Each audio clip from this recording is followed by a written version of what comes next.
حرفيا بتتفرج لايف على الولد اللي معاها وهو بيخونها، وهو بياخد رقم بنت تانية حرفيا لايف، مصورينه كان زي كاميرا خفية كده، وفي الاخر البنت رجعت له. ليه؟ الواد باد بوي بقى، واد باد بوي وعنده حاجات، وعنده فعلا استغناء، قابلين ان هو يستغنى عنها في اي وقت، وهي كانت عارفة كده من قبل حتى ما تخش معاه في علاقة. فعايزك تتخيل العقلية دي هي نفس العقلية اللي بنشوفها دلوقتي دي. بص يا صديق، هذا الفيديو سيكون أكثر فيديوهاتي إثارة للجدل. في ناس منكم هتيجي تهاجمني بعده على طول، اللي هو أنت نص اللي أنت بتقوله غلط، أو كل اللي أنت بتقوله غلط، وأنت ما بتفهمش، وأنت ابن كذا، وأنت ابن كذا. وفي ناس تانية هتقول ممكن أنا أكون فيا النقطة دي بزيو، ممكن يكون فيا الغلطة دي، ممكن يكون المشكلة دي عندي، ودي حاجة لازم تتصلح فيا. وهني الشخص اللي قال كده مع نفسه، عشان انا كده كده لا هسمع ده ولا هسمع ده، انا مش ربنا، فمش عارف قلبك في ايه. كل واحد حر في قراراته. انا مجرد على رأي الدحيح توك توك معرفة، خد منه اللي انت عايزه، واللي انت مش عايزه ارميه في اقرب مقلب زبالة. حلو الكلام. عشان لما انا اجي اقول حاجة منافية للعقل بالنسبة لك، ودي حاجة انت مش متقبلها دلوقتي، بس صدقني انا عمري ما هقول لك معلومة الا لما اتأكد منها مليون في المية. وعشان اديك دليل على القصة اللي انا بهري فيها دي، شايف الاربع نوتات دول ممكن ياخدوا مني اسبوع، دول خدوا مني بتاع 3 ايام، اما جمعت الفيديوهات اللي انا عايز اثبت عليها النقطة اللي انا حابب اتكلم عليها النهاردة. حلو الكلام. فالجلحف اللي بيجي يتريق على الكلام وهو اصلا مش فاهم هو بيتكلم في ايه، واكبر همه في الحياة انه يعرف امه طبخة ايه بكرة، من فضلك ما تعملش اي كومنت على الفيديو ده، لا حلو ولا وحش، لو انت مش فاهم المغزى بتاع الفيديو ده ايه، لو ما فهمتش الكلام كله، ولو مش فاهم حاجة اللي هو سؤال في حاجة انا قلتها مش واضحة، عينيا الاتنين ليك، قول لي بس وانا هشرح لك في الكومنتات عادي جدا، برد على كل الناس. تمام. انا لسه قناتي صغيره فاستغل ده. طيب، ازاي تنجو من تشويه فطرتك كراجل وما تبقاش منبطح؟ لازم تفهم حاجه، العالم اللي احنا فيه دلوقتي كله موجه نحو السرديه النسويه، وكله مفهم الرجاله او مفهم الناس كلها ان الصح ان الراجل يسمع كلام الست. طبعا الكلام ده ما بيتقالش علني، يعني اديك مثال، لو انت دلوقتي سمعت راجل بيقول لك انا عايز اتجوز واحده كمان بالحلال، يعني لو في ستاند اب كوميدي ولا اي حاجه من اللي انت بتسمعها اليومين دول، اللي هو هي سامعاك، اوعى تكون سامعاك، هتضربك ولما تروح، والكلام اللي هو انا مراتي هتضربني، انا مراتي هتهزقني، انا مراتي هتقل مني، الكلام ده لو جيت تقوله من 100 سنه لراجل طبيعي، هيبص لك بصه كده اللي هو انت عبيط، انت مجنون، انت لا خول. فاهم ازاي؟ ف في حاجات كتير بقت نورماليزد بالنسبه لنا كالمجتمع بتاعنا، والمجتمع بتاعنا كله متقبلها، ان المرأة لا انت ازاي تتكلم كده وتقول مراتك ممكن تعرف الكلام ده، ولازم الحاجات دي ما تتقالش قدام مراتك ومش عارف ايه. فانا دلوقتي هوريك اللعب ماشي على ايه، الهدف ايه. تمام. اتفرج معايا على الفيديو ده الاول، بس قبل ما افرجك على الفيديو انا لازم اديك يعني ايه زي اوت لاين كده او نبذه سريعه عن الفيديو كله هيتكلم عن ايه. ايه هي الفطره واشكال تجليها، اسباب تشوهها بقى، وتاثيرها على حياتك ان كانت سليمه، وتاثيرها عن حياتك ان اتشوهت، وهقول لك ازاي ترجعها لطبيعتها اللي ربنا خلقك عليها لو اتشوهت بالعوامل الخارجيه. وللاسف انا واحد من الناس اللي كانت فطرتي اتشوهت لفتره كبيره، ولسه عندي وانا عندي الشجاعه ان اقول لك كده، لسه عندي اثار من الموضوع ده، والحمد لله اتعالجت بنسبه 95%. انا لسه بحاول اقضي على ال5% الباقيين دول. تمام. وازاي تحافظ بقى على كل الهيلمان اللي انت بنيته ده؟ فخليني افرجك الاول على الفيديو، تقريبا بيشرح كل حاجه نفسي اشرحها يعني. ده كرتون من 1930. ده راجل المفروض ان هو رايح يتم اقصائه، وهوريك دلوقتي هيتم اقصائه ازاي.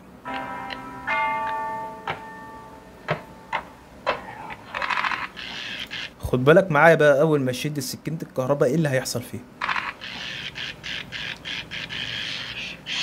مجرد ان هو حاجات اللي هو بالنسبة لنا بقت عادي دلوقتي، في حاجات كتير طبعا اصلا من السنة. تمام. ان هو تغسل سنانك وتنتف شعر الباط، والحاجات اللي هي نظافة شخصية طبيعية اي حد ممكن يعملها، بس ان هو اللي تعمل لي حاجات غريبه كده، تحط لي سكين كير روتين، وتعمل حاجات عبيطه كده شويه، ده اللي بقى نورماليزد، ده اللي بقى نورماليزد، فاهم؟ اللي انت تكون عندك 15 نوع شامبو، 15 نوع حاجات من اللي انت ممكن تستخدمهم مستحضرات. اشكوك في امرك شويه. تمام.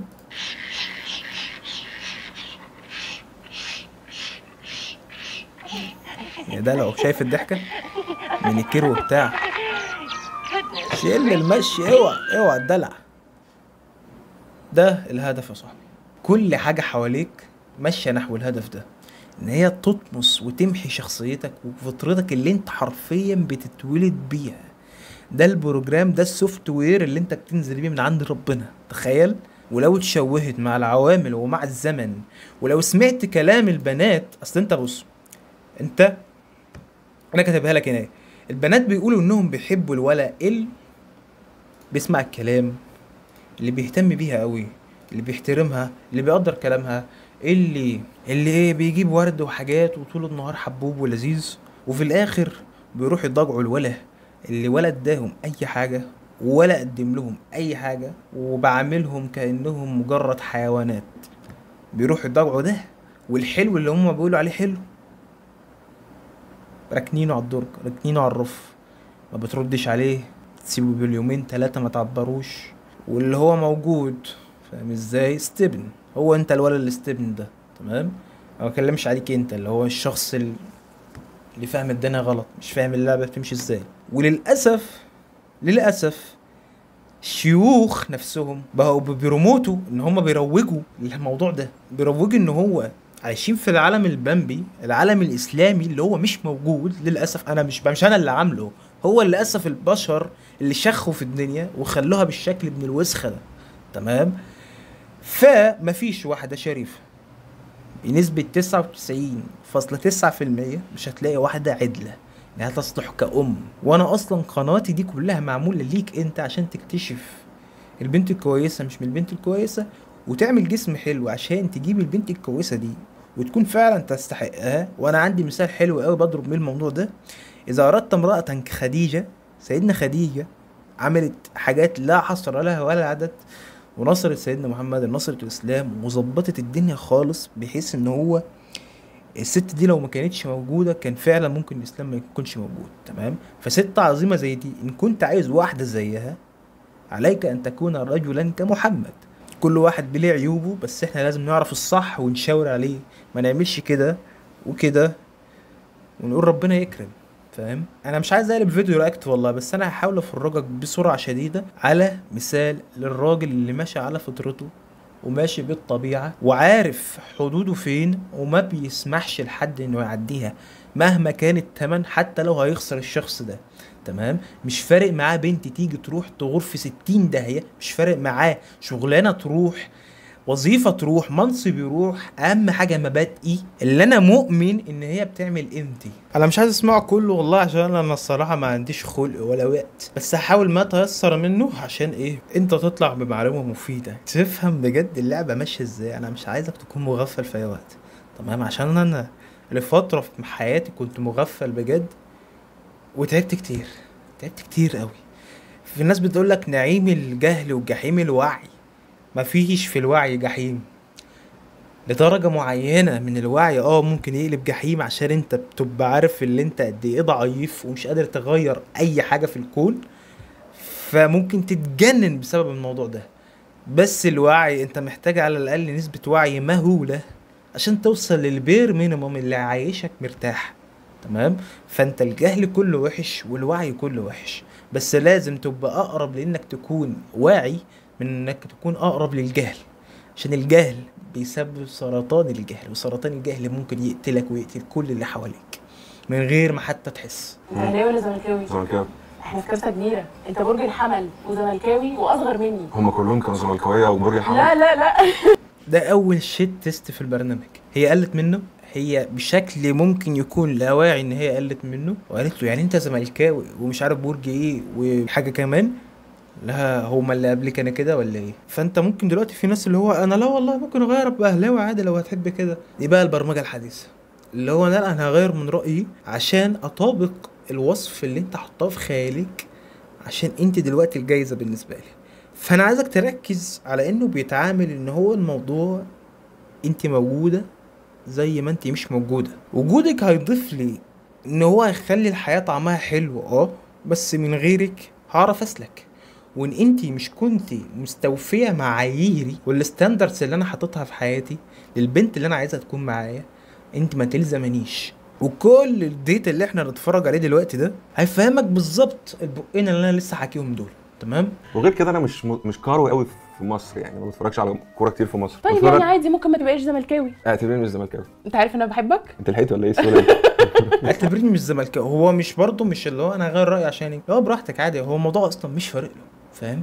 فهو قصه ان هو انا غيرت رايي عشانك، لا هي مش كده. انت المنظر ده دلوقتي مش كده. انا عايزك تكون شواف، ما تبقاش مسخ، مش تاخدوا الكلام كما هو، فاهم؟ افهم ما بين السطور. افهم ان الكلام اللي بيتقال مش دايما هو الكلام المعني من الشخص اللي بيقوله لك. شكك في كل حاجه، حتى الدين شكك فيه، ومن حقك على فكره، فاهم؟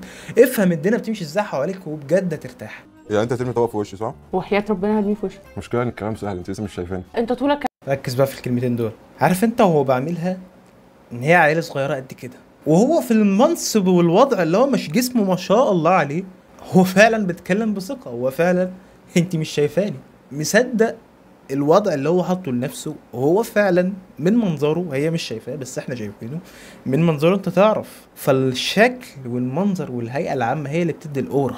هو واثق في نفسه من كلامه. اعملي اللي انت عايزاه، انت كده كده مش هتهز فيه حاجه عشان انا ما تهزش بسهوله شكلا وعقلا. انت بقى وزنك كام؟ وزني هو زي سألني سؤال زي ده. انت عندك مشكله لو انا تخينه شويه؟ اه عرفت ليه بقول لك هديك بالطبق في وشك؟ انت برضه لسه ما شفتنيش. انا هقول اللي انا عايزه برضه. انت اعمل اللي انت عايزاه. انت بالنسبه لي صفر على الشمال لحد ما تكوني تعني ليه شيء، وممكن احطك على اليمين بعدين. تمام. هو برضه مش ريد بيل قوي زي ما انا بحكي لك كده، بس اللي هو الموضوع عادي بالنسبه له. هو داخل، حتى ممكن يكون داخل يا سيدي هاف فن، داخل يستمتع بوقته ومن حقه والله. فاللي هو يعني مش واخد الكلام على صدره، مش كل حاجه تقولها انا هاخدها بالمعنى الحرفي. تمام. انا لحد دلوقتي ده كله انا بفرجك يعني ايه فطره سليمه، يعني ايه ان الشخص يكون مدرك لافعاله، ويكون مدرك لحجمه كويس، بحيث انه محدش يقدر يهز فيه حاجه. ده اللي انا عايزه فيك. انا عايزك تركز في دي قوي. فوق ما تتخيل. بس حلو، عندك هوايه كويسه. تبقى حلوه بس لما بيبقى حد بقى يشير الهوايه دي معاك، مش واحد يقعد يقرفني ويقعد يتفرج على الزمالك. ما انت طيب هي دلوقتي قلت منه، يعني هو اللي هو انت بتقرفني، انت عيل مقرف. تمام. بتروح الجيم؟ بروح الجيم. نشير غير السؤال خالص. انت ملاحظ ان هو دلوقتي قال كلام تاني خالص غير اللي هي عنته. هي دلوقتي حاولت تقل منه، قالت له انت هتقرفني حرفيا في وشه اهي. ف انت دلوقتي لو انت فيمينين او مرتخي شويه، حلوه مرتخي انا هستعملها كتير. لو انت مرتخي شويه بجد، اللي هو هتاخد الموضوع على صدرك قوي. لا انا مش هقرفك، او اعرفك ازاي انت مش فاهمه حاجه، ولا او الزمالك حلو او الاهلي حلو او اي خرا، فاهم؟ فاللي هو غير الموضوع تماما، مش قصتنا، موضوع بيس. فده معنى عالي القيمه، ده المعنى اللي انت عندك حياه، مش بتمسك في الكلمه اللي بتتقال سواء من شخص كبير او صغير. جدع. صح؟ انا مبسوطه منك. او ممكن اسميك حاجه؟ لا. عندك مشكله لو صاحبتك ما بتروحش الجيم، ما بتتمرنش؟ لا عادي، بس اهم حاجه ايه بقى؟ ما تكونش بتاكل 24 ساعه في ال 24 ساعه، مش عشان شكلها، عشان صحتها. عشان انت خايف على صحتها. عايزها تكمل معايا. طب هسألك سؤال، لو انت اتجوزت واحده جسمها حلو وبعد كده حصل اي حاجه ووزنها زايد، هنعمل ايه بقى ساعتها؟ هفوقها شويه. ما فقتش؟ هفوقها تاني. ما فقتش بقى خلاص بقى. خالص. خلاص بقى. يبقى انا اللي افوق بقى. احنا دلوقتي مع بعض خلاص ما تنفعيش. وعلى فكره يعني الراجل الالفا اللي بجد، يعني انت لا الفا 100% الفا خام، من اول محاوله انت تخنتي بره، بس هو قالك هديها فرصه واثنين وثلاثه، وده كده راجل كويس. لا انا متمسكه برايي وانا هعمل اللي انا عايزاه، خلاص افوق انا بقى. انا عايزك بقى تركز في الكلمه دي. انت ممكن دلوقتي تكون الكلام سهل بالنسبه لك، اللي هو طبعا انا هعمل كده، بس ساعه ما تتحط في علاقه مع البير مينيمم من النسوان، خطبت ودي خلاص شفتها مناسبه بالنسبه لك، هتحس ان هو ممكن ملاقيش فرصه زي دي، وهي اصلا فرصه متدنيه، اللي هو كانك بالظبط خدت وظيفه ب 3000 جنيه وقلت ممكن ملاقيش فرصه احسن من دي. فاعل الكلام. هو قال خلاص افوق انا بقى. اتمنى تكون فهمت النقطه دي كويس قوي، ان هو انا فوقك مره واتنين، ما فوقكيش افوق انا عايزك تاخد الكلمه دي منه كده. لو خدت الكلمه دي بس في علاقاتك انت مش هتحتاج حاجه تاني. لكن مش عشان جسمها. كده كده الجمال بيزول يعني. الله اكبر، الله اكبر. تعرف ان انت كداب؟ ليه؟ ليه؟ كل شياكة وقلة اهتمام. مش كل حاجة بتتقال اللي هو انا مش كذاب، انا مش عملت كذا. دي الفطرة، دي بجد فطرة الراجل اللي هو مولود عليها. في حاجات كتير هتكون مزعجة بالنسبة لك، مش لازم تتعامل معاها دام انت مش مضطر وانت اقوى من كده. انت بالنسبة لك انت مؤمن بنفسك اللي انت احلى من كده، فمش لازم تاخد كل حاجة بالمعنى الحرفي. انا بكلمك والله انا عارف اللي بيحصل، انا عارف اللي بيحصل، انا عارف اللي انت بتتحط ستبن ازاي، تمام؟ عارف اللي انت دخلت في علاقة او اتنين والموضوع ما مشيش كويس، وعارف شعور اللي انت تبقى ستبن. الحاجات اللي انا بقولك عليها دي هي اللي ممكن توصل للبني ادم ان هو ممكن يبقى ستبن. وما اعرفش عنك، بس انا عن نفسي مستحيل اقبل على نفسي حاجة زي كده لو حتى شميت خبر الموضوع ده في الزبالة، في اقرب زبالة. مش مهم قوي يعني، المهم صحتها. طيب انا شايفه ان انت تقريبا متحكم خالص والله. انا حاسه كده. انا بس عارف مصلحتي. عارف مصلحتي. انا شايف ان انت بتوكسيك، متحكم، كلك ريد فلاجز. لا والله انا عندي مصلحتي، شكرا شكرا. انت دي برضو حته تريجرنج جدا لكتير من الناس. انت ممكن لو اتقالت لك في وشك لا والله ما مش متحكم خالص، البسي اللي انت عايزاه، اعملي اللي انت عايزاه، قبل الولاد براحتك، وانا لا مش كنترولنج، انا عندي ثقه في نفسي، واثق في نفسي وواثق فيكي. انت كده صاحبي خول، معلش. انت عندك ستاندردز اللي هتتماشى معاها يا اهلا وسهلا، واللي مش هتتماشى في اقرب مقلب زباله. انت مش عارفني. والله عارف مصلحتك. طيب سيبك بقى. انت مش عارفني، انا عارف مصلحتي. عني معرفتك، مش عايز السيلف اندبندنت دي. انا ممكن اكون اتكلمت كتير في النقطه دي، بس انا بجد بحاول انفسايز على نقطه او ااكد على نقطه معينه، ان هو اعرف قيمتك، وانت دايما بتكون الجايزه، وانت دايما ادام انت الراجل، ادام انت ما في الماكينه اللي بتطلع لك تستوستيرون ما بين رجليك، دايما في ايدك الحق ودايما في ايدك الاولويه.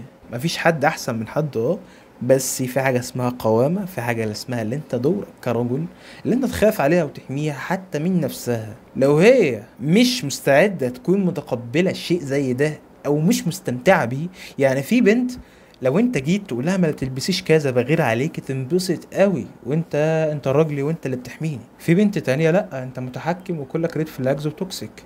هل انت عندك مشكله انه انا شغلي بيبقى فيه رجاله كتير شويه، ممكن ابقى انا البنت الوحيده في اللوكيشن؟ رجاله كتير وانت البنت الوحيده؟ طبعا الكرو اغلبه بيبقى رجاله. كرو والله يعني هاجي اللوكيشن وندرس الموقف. تيجي اللوكيشن وندرس الموقف؟ ما رايحه مدرسه ولا ايه؟ ما هي مدرسه فعلا، انت مدرسه تقريبا ولاد بس. نفترض ان انا مش موجود في حياتك دلوقتي. نفترض ايه؟ انت مش موجود في حياتي. لو انا لك الشرف بقيت موجود وانت مثلا في المكان. هو قال ايه؟ عاجبني قوي، يعني مكيفني الراجل ده، اللي هو انت اصلا مش في حياتي، انت لا مش فارق لي. يا عم لو نالك الشرف وبقيت موجود، مش خدها برضه على صدره، هو بعملها على قد حجمها، وهو اللي مديها حجمها، مش هي اللي بتفرض حجمها عليه. انا عايزك تفهم النقطه دي، والله هعيد في ازيد فيها كل ما اتيحت الفرصه وكل ما الموضوع يتعرض قدامي لازم ابين لك الموقف ده، وده مثال حي على ان ايه اللي انت تكون عارف قيمتك كويس. بص يا محمود، انت هتاكل علقه. اسمعي بس، علقه ايه؟ والله انت لسه ما شفتنيش برضه، مفيش علقه انسي. طيب كمل. دلوقتي انت في المكان كله رجاله صح؟ ما بتقلقيش؟ اقلق ليه؟ الرجاله. هو الرجاله دي انا بشوفها في الشغل بس. اصل احنا مش احسن حاجه اليومين دول. انتوا مين؟ احنا كرجاله، في ناس بقت مش كويسه. طب ايه اللي معادك معايا دلوقتي؟ في ناس ما بقتش كويسه اليومين دول كتير. في يعني انت مش عايزني ابقى في لوكيشن فيه رجاله عشان انت خايف عليا؟ عايزك تاخدي بالك بالظبط عشان انا خايف عليا. ومش عايزني اتخن عشان خايف عليا؟ لا مش عايزك تتخانق عشان انا خايف عليا انا. طيب انا بتاخر شويه في الشغل. شويه قد ايه يعني؟ الساعه كام؟ الساعه 2 بالليل، ساعات 3، ساعات بقعد يوم بصور. ركز في رياكشنات وشه، ركز. كلها رجاله وبترجعي البيت الساعه 2 بالليل. انت متاكده انك مذيعه؟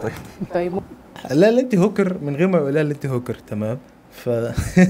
انا مبسوط فشخ بيه. عامه في ناس ممكن تخاف، اللي هو انا ممكن ما تجيليش بنت زي دي، ممكن ما تجيليش فرصه حلوه زي دي، فاللي هو انا ممكن امشيها دلوقتي وبعدين نتفاهم.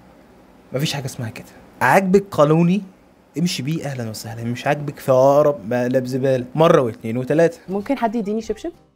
ثانيه بس احدفه. ما انا عايز افهم ازاي. طيب انت مزود في الوقاحه شويه. والله مش وقاحه خالص، بس الكلام مش منطقي. انت بترجعي لي 2 بالليل في شغل كله رجاله، الموضوع مش بسيط، الموضوع مش بسيط، وهو حقه وكمان اقل من حقه ان هو يعمل كده، تمام؟ شنطه يعني وقاحه. يعني تخيليني مثلا انا جوزك دلوقتي وقاعد مستني، معلش يا جماعه والله اصل مراتي في الشغل مع الرجاله الساعه 2 بالليل، نحاول نرجع الساعه 12 11. ها انا ابقى كده على الهوا فجاه اقول للمخرج معلش اسفه انا عندي كيرفيو 11 لازم اروح حضرتك كات، السلام عليكم. انت بتصعبيها. انت ممكن تحليها بس بتصعبيها. بس انت لو الصلاحيات اللي عند الزوج نفس صلاحيات المدير، يعني يا اخي المدير واخد كل صلاحيات الزوج، انا عايزك بس تتخيل اللي انت ما تعرفش تزعلها دي، والغلطه منها ممكن تعديها. عايزك تتخيل نفس البني ادمه مع مديرها بقى. مفيش حاجه اسمها كده، انت تعملي غلطه تتمرمطي، هطلع ميتينك عشان تعرفي ان الله حق، عشان تعرفي اللي انت عملتيه ده مش بالسهل. المدير اليومين دول واخد كل صلاحيات الزوج. ف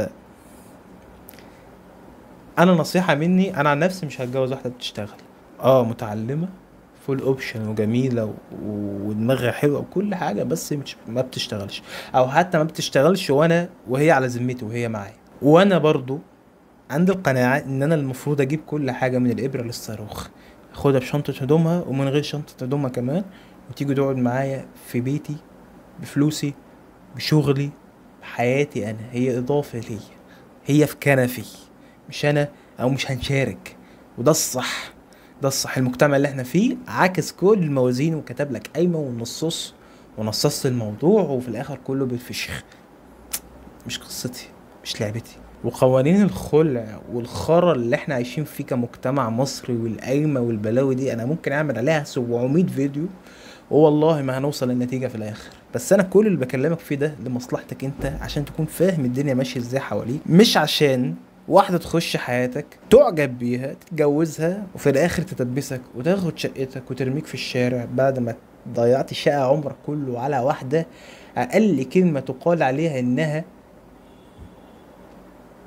انا عايزك تكون مفتح، عايزك تفتح البصيرة بتاعتك. عارف يعني ايه بصيرة؟ ولنقل اللي انت اسمك محمد، في واحد ممكن يقولك ازيك يا محمد، في واحد ممكن يقولك ازيك يا محمد، كلمتين نفس الكلمتين بالظبط، بس التانية اللي هو بيستهزئ بيك شوية، بيقلل منك او ماسك عليك حاجة، فاهم؟ فانت فهمت من التون ومن المنظر ومن البادي لانجوج وكل حاجة ان هو مش قصده خير. دي البصيرة.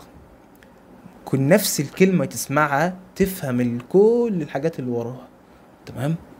فانا عايزك تكون عندك البصيرة وعندك يكون عندك الرؤية دي. عايز اسالك بقى على حاجه ثانيه. وات اف جالي شغل بره مصر، هنعمل ايه بقى في القصه دي؟ باجي معاك. هو انت ما عندكش حاجه تعملها ولا لا، ايه؟ لا، انت فضي هتيجي نفسك. معايا في كل حاجه؟ فضي نفسي عشاني. بس انت ده خنقه. لا، مش خنقه، ده حب. يعني انت هتيجي معايا كل حته عشان بتحبني؟ لا، عشان انا كنترولينج. ايه؟ انا عايزك تاخد بالك من الكلام. بس هي بالنسبه لها السيلف اندبندنت وومن، الكدبه دي بالنسبه لها الراجل اضافه في حياتها. انت مش عايز تبقى كده. الست هي اللي بتبقى اضافه لحياه الراجل مش العكس. انت ليه هتعوز تبقى معاه في اي وقت؟ انت عايز تكون بتكنترولينج ولا ايه؟ انا مش ينفع اسافر لوحدي، مش ينفع اروح في مكان بعيد لوحدي. امال انا متجوز ليه؟ ايه قال تكنترول مين بقى؟ كنترول الاجواء اللي حواليك، يعني حد حب يعمل حاجه كده يروش يحلو ده موجود يعني. يعني انا عايشه 28 سنه عشان تيجي انت تكنترول اللي حواليكي مش انت. وانا كنت بعمل ايه قبل ما انت تيجي؟ الله اعلم بقى، اكيد كان بيقابلك حاجات مش الله كويسه اعلم. ممكن ازقها اوقعها من قبل ما تسالني. ممكن اقول لك اول ريد فلاج فيا. عايزه اقول قولي قولي ان انا لساني. هو زهق، فهي خلاص بالنسبه لها ما عدتش مستوفيه الشروط، فوجودها زي عدمه. هو بس بيخلص بقيه الفيديو ده بالنسبه له عشان ايه؟ هو جاي وعمل شو خلاص، فلازم نخلص القصه للاخر. بس هو زي ما انت شايف الدنيا ايزي خالص. الموضوع بالنسبه له خلاص، ادام انت ما عادتش مستوفيه للشروط، ممكن تكون موجوده في المحيط اللي حواليا بس كاضافه، مش كشخص حتى ان انا ايه اخده كصديق حتى، فاهم؟ انا ضد الصداقه بين الولد والبنت على فكره يعني، بس اللي هو كمعرفه مثلا. اوصف لي كده البنت الريد فلاج من وجهه نظرك عامله ازاي؟ يعني ما بحبش البنت اللي تقول لي انا رايحه لمحمد وخارجه مع محمود ونازله مع فوزي. مش عايز انا الجروب الكبير ده، ما برتاحش. طب جروب صغير كم بني ادم؟ يعني جروب فيه محمد بس. محمد مصاحب ولا لا؟ متجوز. لا، انا متجوز عادي. هيقعد هو ومراته ولا لا؟ ما هيقعد لوحده، مراته ما بنحبهاش. ما بنحبهاش. فانا هقعد انا وانتي ومحمد، صح؟ ايه المشكله؟ بس نعرفه انا وانتي ولا كنت عارفه انتي الاول؟ انا كنت عارفاه وانت عرفته وحبيته جدا. مين اللي قال لك انا حبيته؟ ما بحبش ما حبيتوش، عرفته وما حبيتوش، بس راجل متربيين مع بعض. متربيين مع بعض؟ انا بقى مش واثق فيه، ما اتربيتش معاه. انت ليه مش واثق فيا؟ بس أنا انت خايف ليه مش عايز توديني الشغل ومش عايز اما بقى البنات بتخش على حته انت ليه مش واثق فيا؟ انا عني ما وثقت فيكي. انت بالنسبه لي انت الحاله الاضعف. انت لو راجل بجد عارف هو بيعمل ايه. في ناس كتير في الكوكب اللي احنا عايشين فيه ده انت ممكن ما تكونش واخد بالك، بس في ناس كتير بالنسبه لهم حوار ان هو يشفط واحده مهما كان وضعها، مهما كان حبها للراجل اللي هي مخلصه ليه، بالنسبه له موضوع ان هو يجيبها سكه زي ما بنقول بالمصري كده. موضوع بسيط، كام حاجه والمحاوله الاولى ما نفعتش، فيه تانية وتالتة، والموضوع في الاخر كله بيجي. ان ما جاتش هتكون الراجل اللي معاها غالبا اقوى منه، بس ما ده مش شرط يكون الوضع دايما. في ناس بتكون بجد بتعرف تعمل الحوار ده، بتعرف تجيب اي حد. انا شفت الموضوع ده قدام عيني وبجد انت مش هتصدق. يعني في واحد كيفه، يعني عيل عنده حاجه و20 سنه ما كملش ال 25، كيفه ستات متجوزه. فالعالم اللي احنا فيه ده ابن وسخ، ابن وسخ. فركز في كل حاجه بتتقال، وارقى لمعاييرك اللي انت حاططها. ارقى لمعاييرك، انا بقول لك دلوقتي ارقى لمعاييرك انت. لو انت عايز واحده تكون حبوبه، بتاعت بيت، بتاعت اولاد، تنفع تبقى ام، تنفع تبقى زوجه، لازم انت تنفع تكون اب، تنفع تكون زوج، تنفع تكون راجل مسؤول، عندك قيمه وعندك قيم اسريه تعرف تربيها وتعرف تورثها لعيالك. لك دلوقتي انا هديك مثال. ماشي، دلوقتي انا راكن العربيه بتاعتي وقافل اللوك بتاعها في الشارع، انا متاكد ان هي مقفوله، بس انا مش هسمح لحد ان هو يحاول يفتحها. السلسال ده مش عاجبني يعني. يعني بحاول اقرب المسافات شويه عشان تفهميني. طب انت بتدي مثل بيا انا والعربيه، حاجه بتركبها عشان انا معلش انا بقطع كتير انا عارف، بس صدقني البنت اللي بالعقليه دي هي بالنسبه لها اي حاجه انت هتقولها تحكم. فدي فسدت كلمه واحده، مش ينفع معاها كلام مهما فهمها ان هو انا خايف عليكي وما ينفعش وما صحش. مفيش، انت يا كنترولينج يا ريد فلاج يا توكسيك، فحاجه من الثلاثه دول.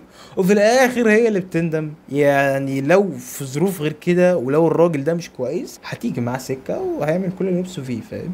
بس قولي لي ايه الريد فلاج اللي بيبقى موجود في الراجل وبتحبيه؟ انا ما بحبش الراجل الكويس. يعني انت عايزه واد باد بوي، يعني من الاخر، يعني مش باد قوي، مش باد نص يعني ولا ايه؟ نص باد. باد بوي بيصلي. ايوه ايه ده جدع، يحسسني ان هو ايه هيخوني بس ما يخونيش. طب افرضي مثلا حسيت ان هو كان هيخونك وخانك فعلا. خلي وبالمناسبه العقليه دي لو انت يعني حبيت تصيع، وانا ما رجحش كده، بس كل البنات اللي عامله فيها اندبندنت وعامله فيها ان هو انا سويه وانا واثقه في نفسي ومفيش حد يفرق معايا، هم كلهم بالعقليه دي بلا استثناء حرفيا. وما تقوليش ما تعممش، اقسم بالله انا بلاش حلفان من غير يمين يا سيدي. كل البنات اللي بالعقليه دي هم عايزين الشخص الباد بوي ده ومش بيصلي.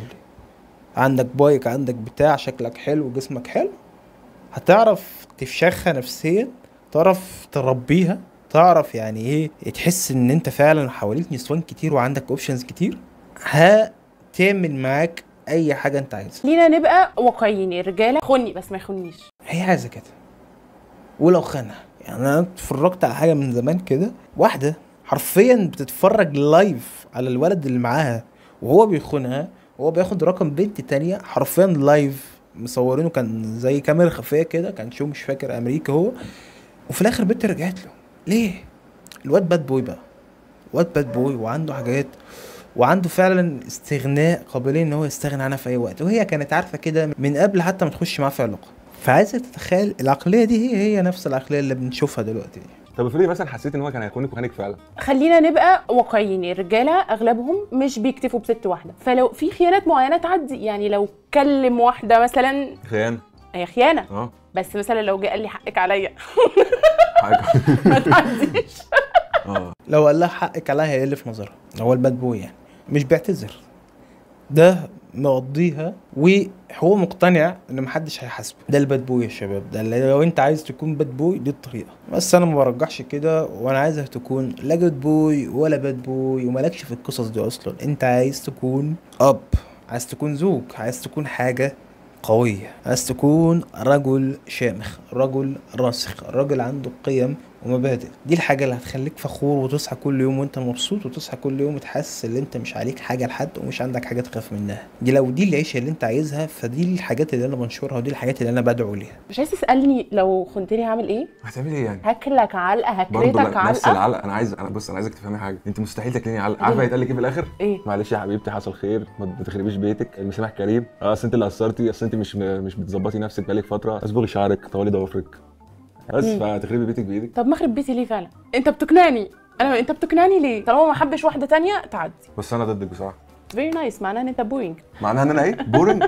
يعني هو انا لازم الففك حوالين نفسك، تمسكي موبايلي بقى ومين دي ومين ده ومين مش عارف ايه، لازم الكلام ده كله يحصل عشان ابقى انترستنج؟ لازم.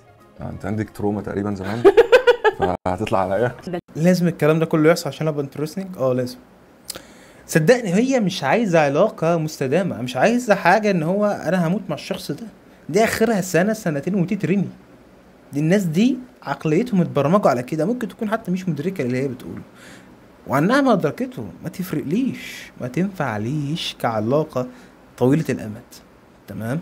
ده انت مزود في الوقاحه جامد مش النهارده. وقاحه بس يعني ده مش منطق. طب انت لو خنتيني اعمل ايه؟ لا انا مش خاينه. افرضي يعني انا اللي خاين. انت عايز تعمل ايه؟ انت حابب تعمل انت ايه؟ شايفه انا ممكن يعني اقصى حاجه ممكن اعملها اعمل ايه؟ يعني ممكن نتكلم، ممكن تفهم ليه عملت كده، ممكن تبقى انت ما انا لو خنتك اكيد هقول لك انا عملت كده عشان انت مش مهتميه بنفسك شايف بقى الهطل اللي هو لو هي خانته ممكن نتكلم، انا هشرح لك. مفيش حاجه اسمها كده. هو على فكره بيسال السؤال، ما خلاص ما عادش فارق له، بس اللي هو ايه، بيسال اللي بيشوف تفكيرها وخلاص الراجل ما عادش فارق له. ف ممكن نتكلم يعني، مفيش منطق وراء اللي هي بتقوله يعني. احنا خلاص كده خلصنا، بس انا هحاول ادور في البتاع. للاسف انا اسمع تلت الساعه كلها عشان اطلع لك لو فسفوسه كمان من المعرفه يعني. انا هقول لك ضعفت. ضعفتي؟ يعني انا كده مش هينفع كريتك على هتموتي. انت عايز تعمل ايه يا حبيبي؟ انا خنتك، انت كمان انا هخونك واقول لك تعمل معايا ايه؟ ما ده انت خنقتني كده، انت زهقتني يا محمود. الموضوع احساسه صعب. احساسه صعب وخصوصا مع الراجل. ده انت شكلك جربته. لا هقول لك خصوصا بصي كلنا اتخنا. انت كلنا اتخنت؟ الموضوع مع الراجل بيبقى حساس شويه في الاول، في الاخر ما بيتسمعش. بس هعمل معاك حاجه بسيطه جدا. ايه بقى؟ هقفل الصفحه خالص، هقفلها كده بالعشره والايام ما انت والسنين ما عشان عملتيش غلطه. بالعشره والعيش والملح اللي احنا كلناه مع بعض ورحت لواحد تاني. بقول لك ضعفت. مستحيل تضعفي وانت معايا، صعب. انت عارف ان كل ركز في الكلمتين دول برضه، والله معلش كل حاجه بتيجي احلى من اللي قبلها. ضعفت، انت مستحيل تضعف وانت معايا، دي حاجه تمام. هو واثق من نفسه، هو فعلا يستحق كده تمام. فلوسه اكيد ان شاء الله كويسه، وجسمه ما شاء الله عليه مفيش اي حاجه. هو واثق من نفسه، مش عنده عقده نقص تمام. دي حاجه. الحاجه التانية هو قال لها ايه؟ هقفل صفحتك خالص ولا كأنك كنت موجوده. وده الصح. مفيش حاجه اسمها انا هي كانت صاحبه ماضي وبقت كويسه دلوقتي تابت كل حاجه. يا عم اللي يقول لك كده قول له سبقنا انت بالاجر تمام، وروح خد تتجوزها وتصرف معاها براحتك. بس انا مش عايز حد وسخ، عايز حد على النظافه. انا عايز البنت الهاطله دي اللي مش عارفه اي حاجه عن الدنيا، ومش عايزها عشان اتحكم فيها ولا استعبدها، لا. هي دي اللي على فطرتها، هي دي اللي ما تلوثتش بالاراء النسويه، وهي دي اللي مش فاهمه الدنيا ماشيه ازاي. وانت عايز كده عشان تفهمها انت الدنيا المفروض تمشي ازاي. ولو كان عندها اهل فعلا كويسين، اهل مش بيقولوا لها ما تلبسيش حجاب، ما تعمليش الحاجات الطبيعيه اللي المفروض البنت البريئه اللي على فطرتها تعملها، فالبنت اللي هتطلع من البيئه اللي شبه دي هتبقى بنت مشوهه فطريا بنفس العقليه دي. انا والله ما اعرف الست دي ولا اعرف هي اصلها ايه، ولا عمري شفتها في حياتي غير البرنامج ده تمام. بس العقليه دي بقت عقليه على الاقل خالص 90% من البنات النهارده. في حاجه اسمها نضال ريدز، لو انت بس كتبت الاسم على اليوتيوب هتتصدع بكميه البولشيت اللي بتيجي من قناتها يعني. فانا اتفرجت لها على فيديو واحد 5 دقايق من فيديو منها، صدعت والله. كميه عبث. اللي هو مثلا هديك حته كده اللي هو ايه، الستات ما بتروحش الحرب عشان هي بتحمل فبتجيب الرجاله اللي بتروح الحرب، والبنات تحت اضرب يا ملكه ومش عارف. ما حدش طلب منك تروح الحرب اصلا. ساعة ما قلت لك انت عايزه مساواه بين الراجل والمرأة، طيب احنا دلوقتي بنشتغل في العملية الشاقة، بنشيل حاجات، بنشيل طوب وبنعمل حاجات، انت لا تقدر على كده نفسيا ولا بدنيا تمام. ومن الحاجات اللي قلناها خلاص روح الحرب معانا. لا لو الستات هي اللي بتجيب الرجاله بتروح. لا طيب الستات مش زي الرجاله، كل واحد له دور. انت بتثبتي الحجه على نفسك يا هبله يا هبله يا متخلفه. يعني اللي بعده كل اللي واثقين من نفسهم كده بياخدوا على وشهم. مش مشكله، المهم ان انا واثق من نفسي. عجبها جدا بالرد ده. مش مشكله، انا واثق من نفسي، انا عارف انا نمت ايه عني ما عجبتك، وده اللي عجبها فيه فاهم. هو رماها هي بتردني ليه زي الكره الكاوتش. العلاقه دي مش مستقره ودايما مصيرها الى زوال، عشان هي الست اللي بتبوظها في اغلب الاحيان. بس لو انت عندك الست التانية اللي هي اللي انت عايزها على فطرتها الحلوه، مش هتقول لك اصلا الكلام ده. انت مش هتتعامل معاها كده، انت تتعامل معاها ان هو مفيش غيرها، وهتديها اللي هي تستحق وبما يرضي الله. وده اللي بجد هيبني اسره كويسه. كل الكلام ده سابق لاوانه، وانا مش هعرف اديلك تفاصيل اكتر من كده عشان انا شخصيا ما اعرفش تفاصيل اكتر من كده، عشان دي الحاجه اللي انا هكون متجوز ساعتها. فانا لما اكون متجوز ان شاء الله هديلك كل التفاصيل دي. والله العظيم والله كمان مره انا نفسي من احد الاسباب اللي نفسي اخطب بدري ان انا اورد كل المعلومات دي مع شخص فعلا ان شاء الله اختار كويس، مع شخص فعلا على فطرته، بنت على فطرتها. والله هتستفاد كميه معلومات خطيره، كميه معلومات فعلا هتستفاد. هتنبسط قوي ان في حد قالها على النت قبل كده، وهتعرف ان الدنيا لسه فيها خير، بس هتعرف ازاي تفصفص الخير ده ما بين الشر تمام. طب قول لي، انت شايف الناس تتجوز ليه؟ عشان التكاثر، هو ده السبب الوحيد؟ ده توب. مش عشان يبقى عندك بارتنر، مش عشان يبقى عندك حد يشاركك كل حاجه. السبب السامي بتاعك كالعاده ان احنا ما ننقرضش. كده كده الجواز حاجه مهمه وحاجه جميله، بس هي المشكله في ايه؟ المشكله ان الحاجه بتبقى حلوه في الاول، بيبقى في حب وبيبقى في اوقات لذيذه، بس بعد كده كل الكلام ده بيقل وبتبدا المسؤوليات تكتر، تبدا العيال تكبر، تبدا الدوشه تزيد، وانا ما بحبش الحاجات دي. شفت القف اللي طلعت من وشها دي ساعات سمعت عيال، هي بجد دي مش ينفع تبقى ام، دي بتاعت ان هي تجيب ناني ومش ما تبقاش موجوده في البيت. تمام، انا عايز بس افهمك العقليه النسويه، والله الفيديو ده عباره عن افهمك العقليه النسويه وافهمك ازاي بتاثر عليك كراجل وافهمك ازاي تنجو من ده. طيب خمن بليز، خمن شكلي عامل ازاي؟ شعرك اصفر عليك خضرا. صح. ايه ده بجد؟ برافو عليك. طب اقول لك ايه، نتكلم في المهم بقى. تفتكر هننزل مع بعض دي تاني؟ شفت انه ليس والله لولا البرنامج يا عم، من غير يمين بس عشان انا ما اعرفش نوع الناس، بس صدقني بنسبه 90% عشان البرنامج بس وعشان الايمج بتاعتها هي كانت عايزه تقول يس، بس عشان كده هي حتى الاتنين سوا يعني في احتياطي، يعني اللي هو ايه، انا هقول نو بس انا بجد نفسي فيه من جوه. تمام.